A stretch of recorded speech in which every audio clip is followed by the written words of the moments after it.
Hello बच्चों, चलिए प्रश्न पढ़ते हैं। प्रश्न दिया कि निम्न में से कौन सा कथन विलयन के गुणधर्म से संबंधित अणुसंख्य प्रभाव को बताता है। तो सबसे पहले बात करें अगर इस प्रश्न में मुख्य अवधारणा की, तो देखो क्या होगी मुख्य अवधारणा जो इस प्रश्न में होगी वो होगी अणुसंख्य गुणधर्म।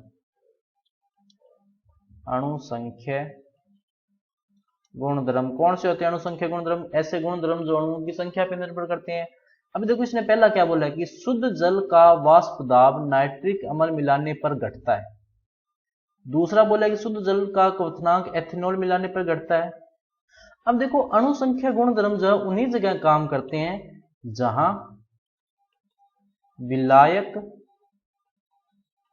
व विलेय के मध्य कोई अंतःक्रिया न हो। कोई अंतःक्रिया ना हो। अगर उनके बीच में कोई क्रिया हो रही है तो वहां पे जो है वो अणुसंख्या गुणधर्म जो है काम नहीं करता। पहला इसने क्या बोला कि शुद्ध जल का वाष्प दाब नाइट्रिक अम्ल मिलाने पर घटता है। क्यों घटता है? क्योंकि H2O प्लस क्या है HNO3, ये क्या बना लेंगे H3O प्लस क्या बन जाएगा NO3 माइनस। तो यहाँ पर तो अणुओं की संख्या समान ही रही और इन्होंने आपस में एक तरह से कह सकते क्रिया भी कर ली, तो यहाँ पे जो है अणु संख्या गुणधर्म के प्रभाव को नहीं बताएगा। दूसरा है कि शुद्ध जल का क्वथनांक एथेनॉल मिलाने पे घटता है।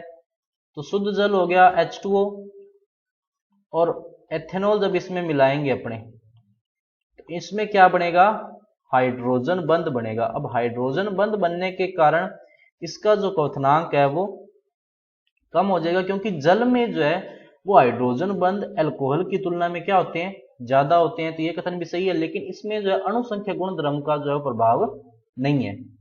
प्रभाव जो इसमें है वो किसका है? हाइड्रोजन बंधों की संख्या का। उसके बाद में शुद्ध बेंजीन का क्वथनांक टालुइन मिलाने पर बढ़ता है। अब देखो बेंजीन जो है C6H6 और जो टालुइन होती है C6H5CH3, इनमें क्या होगा कि कोई क्रिया नहीं हो रही है लेकिन क्वथनांक जो है वो बढ़ रहा है, क्योंकि अणुओं की संख्या जो है वो कहीं ना कहीं बढ़ रही है। तो इसका मतलब यहाँ पे जो है वो प्रभाव होगा। और उसके बाद में है कि शुद्ध बेंजीन का वाष्प दाब नेप्थलीन मिलाने पर घटता है। तो ये भी किसको बता रहा है? प्रभाव को बता रहा है, अणुसंख्या प्रभाव को। तो बच्चों ये था आपका उत्तर। मैं आशा करता हूं आपको समझ में आया होगा। धन्यवाद।